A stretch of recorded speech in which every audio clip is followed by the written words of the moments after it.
I'm definitely looking forward to college. College could, really change me. Living in a pretty small town, if I end up at a college in a big city, that could really change my outlook on the world.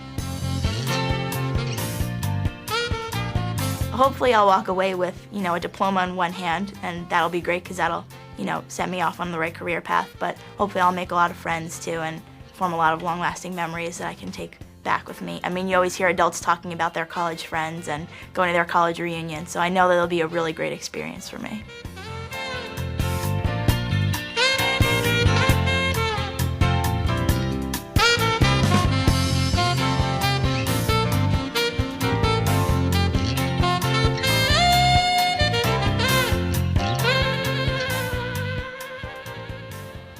College. Big step on the road to becoming an adult. Believe it or not, you already made a major move toward college when you took the PSAT, or Preliminary SAT National Merit Scholarship Qualifying Test. Hi, my name's Mary, and I'm here on a college campus to talk about college and how your PSAT experience can help you get here. Colleges look at lots of things when deciding whom to admit. Your high school record is most important. That means what courses you've taken, your grades, and your class rank. They also consider any extracurricular activities or job experiences you've been involved in, and recommendations from teachers and counselors. And finally, colleges also look at scores from college entrance exams. And the most widely used college entrance exam is the SAT, which assesses the academic skills that students have developed over time.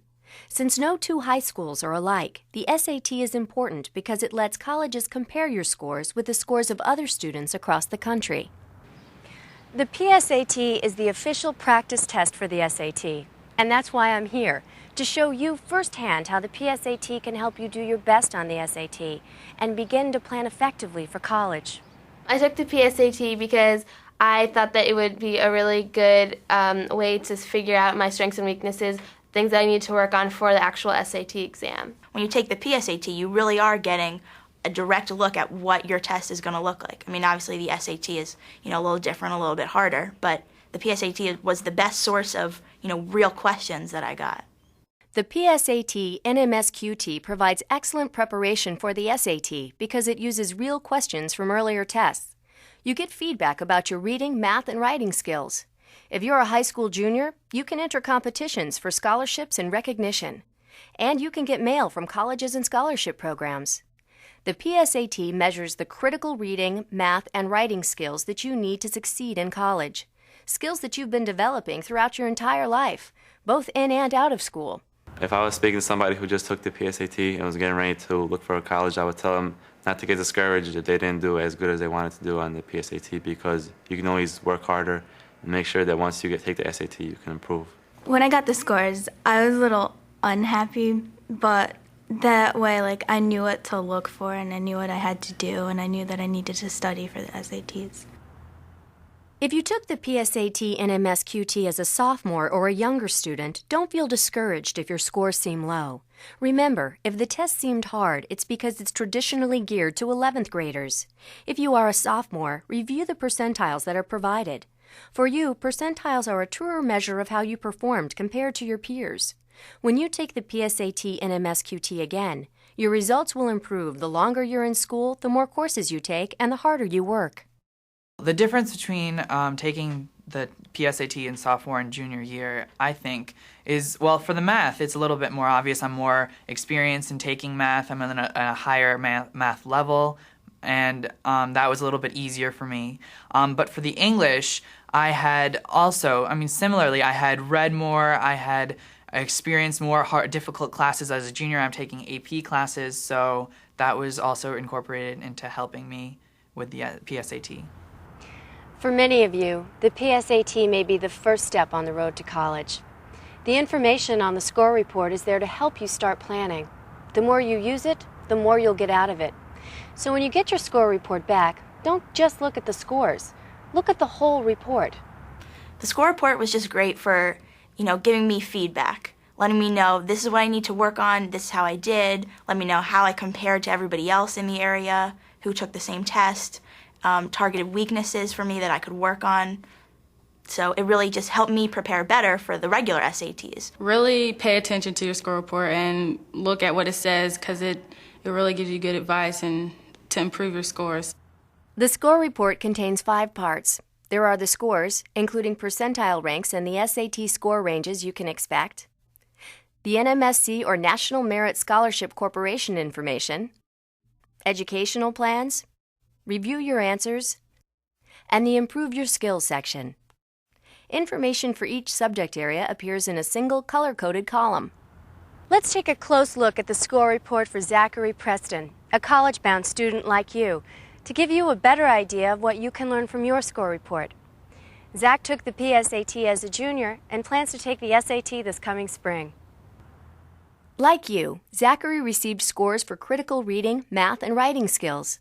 PSAT scores are based on a scale of 20 to 80, not the 1 to 100 grading system you may be used to. Zach received a critical reading score of 50, 52 on the math, and 44 on writing skills. Zach's critical reading score of 50 is considered similar to scores in a range from 46 to 54. To make it easy to compare your performance with other students across the country, you also received what are called percentile ranks. The percentile rank tells you how you performed on the test compared to other students. If you are an 11th grader, your percentile rank compares you with all 11th graders who took the test. If you are in 10th grade or younger, your percentile rank compares you to all 10th graders who took the test. Zach ranks in the 55th percentile on critical reading. This means he did better than 55 out of 100 college-bound juniors on the critical reading section. Well, your score is how you specifically did on the PSAT, and they break it down for you in terms of math and verbal and writing. And then the percentile rank is how well you did in comparison to every other kid who took the PSAT in the country. The score report uses PSAT scores to estimate how you might score on the SAT. This is shown as a range of scores on your score report. Zach's critical reading score of 50 means he can expect to score between 460 and 560 on the critical reading section of the SAT. Keep in mind that your estimated SAT scores are only a projection of how you'll do on the test. If you work hard in your courses, read and write as much as you can, and develop your problem-solving skills, your actual SAT scores may be higher. The National Merit Scholarship Corporation, or NMSC, co-sponsors the PSAT NMSQT. That's why the official name of the test is the Preliminary SAT National Merit Scholarship Qualifying Test, even though many people call it the PSAT for short. In most cases, you need to take the PSAT in your junior year to enter NMSC scholarship competitions. Only a small number of PSAT takers ever become National Merit Scholarship finalists, but other corporations and scholarship programs also use these test scores. Ask your counselor or school librarian how to learn more about them. Based on the information Zach gave when he took the PSAT NMSQT, he meets NMSC entry requirements.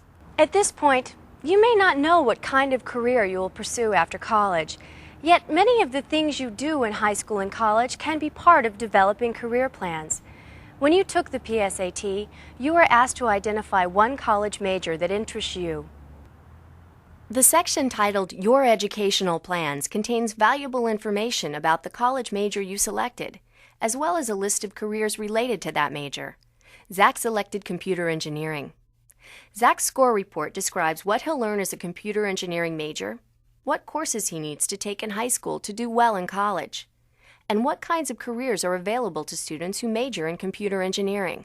When I initially took the PSAT, I checked off architecture and engineering, and then after I got the test back and the results, the score report also showed me that architecture was a choice, engineering was a choice, and then also had closely associated careers that I could research more, I could look into, maybe as if I didn't want to work on just architecture, maybe if I want to be more of a designer, maybe if I want to be more of a on-site person.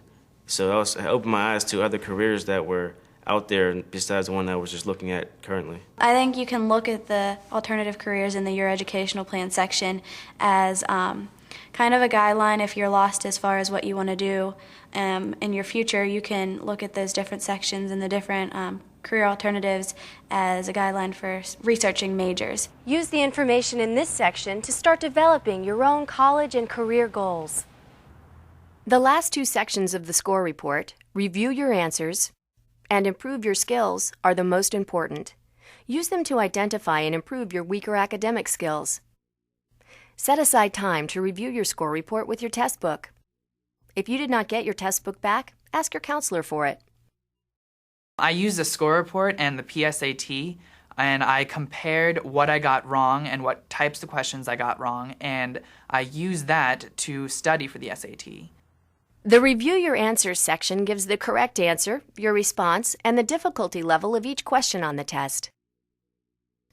Go back to each question you got wrong or omitted and try to find out why. Were there questions you could have gotten right if you'd eliminated the answers you knew were wrong and tried guessing? Did you run out of time because you got bogged down on a couple of hard questions before you finished all the easy ones? If they've missed easy questions, then I say, let's go back and look at these easy questions and see why you missed them. Is this information you didn't know, or were you careless? And it's very important to get the easy ones right, because that every question has the same amount of value. Every answer has the same value. You don't get more points for a hard than for an easy, so it's really important to get the easy ones right. Go back to the questions and look at the questions and see what types of questions there are, and I would just try to find any kind of patterns that you could in what you're getting wrong and what you're missing. Using a statistical analysis of your answers, the Improve Your Skills section provides personalized advice to help you improve individual skills. This section also refers you back to questions on the test containing the skills you need to develop. Though this section may not identify every skill you need to work on, it does provide a good place to start. The section that was most helpful was probably improving my skills, because it showed which areas within a section that I needed to work on. Improve Your Skills section, it tells you what parts on each section that you need to work on, if it's geometry or vocabulary or reading comprehension or maybe writing, grammar. It tells you what you can do to improve on each part and which questions you can refer to back on PSAT to help you. There's a lot of information on both sides of the score report. Take your time and review it carefully. The information may answer many of your questions. Don't miss the information about the free online resource that will help you get the most out of your score report.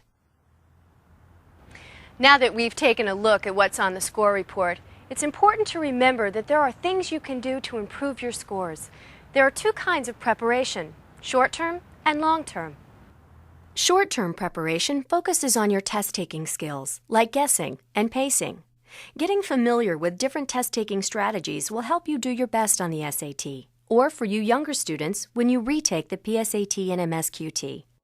I would tell them to use the score report as much as they can, that it really helps to show you the difference between how you're taking the test and how you should take the test. After reviewing my score report, my verbal section on SAT went up 110 points, and I was excited after that, saying, well, I didn't do this for nothing. I did this for myself, and the results are showing that I did go up in my verbal scores.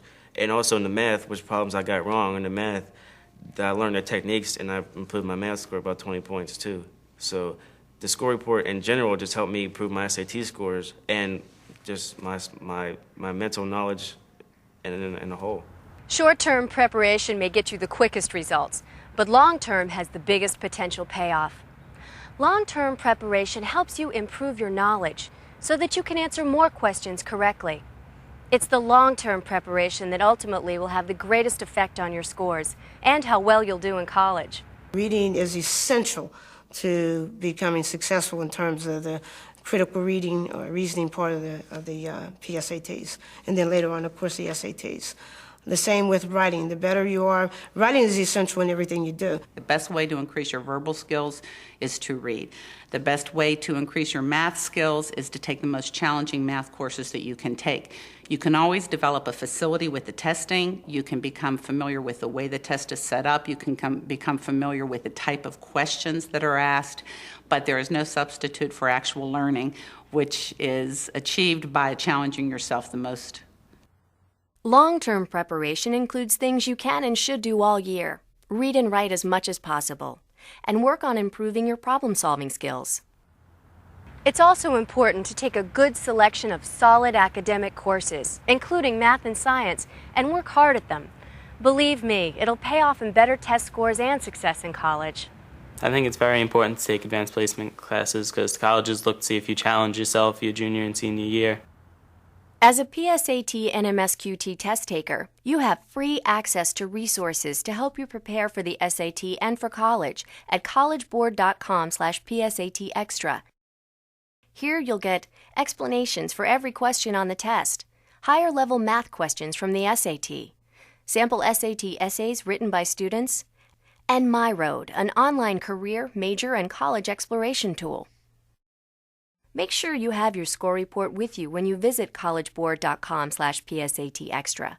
You'll need to enter the code on the upper right corner of your score report to access this information. Now, look at your score report to find out which questions you got wrong or omitted. Use your test book to review the questions, and look at the explanations to help you understand how to arrive at the right answer. They give you like a list of how they would go through it, like their steps in answering the question. And I just used from how I know how I would answer the question, so I compared my own knowledge to what they would do, and it showed me where exactly I went wrong in my thinking. Another resource on collegeboard.com/PSAT Extra is My Road, which is the College Board's college major and career planning website. In My Road, you can take an online assessment to learn about your personality type and explore careers and majors that fit your personality and strengths. This site contains a wealth of up-to-date information to help you search and research all kinds of options. You can also create an online portfolio for college and career planning. When I meet with my students after the PSAT, we often talk about their careers and majors that appear on the score report. What we usually do then is we incorporate a portion of an online website, which is actually through the College Board called myroad.com. We'll show them how they could look up the different types of jobs in My Road. And then from there, if they get a better idea, then we look at the college search portion and the majors as they relate to the career research that they've done. As you explore majors and careers that interest you, start looking for colleges where you can achieve your goals and dreams. You don't go to college because your mom and dad said you must go. You don't go to college because your friend went there. You go to college for yourself and to be the individual that you choose to pursue in terms of their career. Without a college education, you can't really get anywhere in life. College is very important. I've always been taught that since I was very little. I'm excited about going to college because I can't wait to feel all the new experiences, meet new people, and also just to be in a different type of classroom environment than being in high school. I think it's pretty important to go to college and make something of yourself, and not only just make something of yourself, but make sure it's something that you love to do, not just for the money, because in the end, if you're not happy, the money means nothing. Getting ready for the SAT is just one part of planning for college. Start thinking about the kind of college you might want to attend, how you and your family plan to pay for college, what you might like to study when you get there, and what careers seem interesting to you. With the information you've learned about your academic skills from the PSAT, combined with the knowledge about college and career planning you will gain from My Road, you have made some real progress toward preparing yourself for the transition to college. College, it's just around the corner. The sooner you start planning for it, the better, and the PSAT is a good place to start. The score report offers a wealth of useful information on everything from preparing for the SAT to finding a career. So take advantage of this opportunity. Talk to your teachers and counselor about what you can do to get ready for college, and sign up for the SAT. Good luck.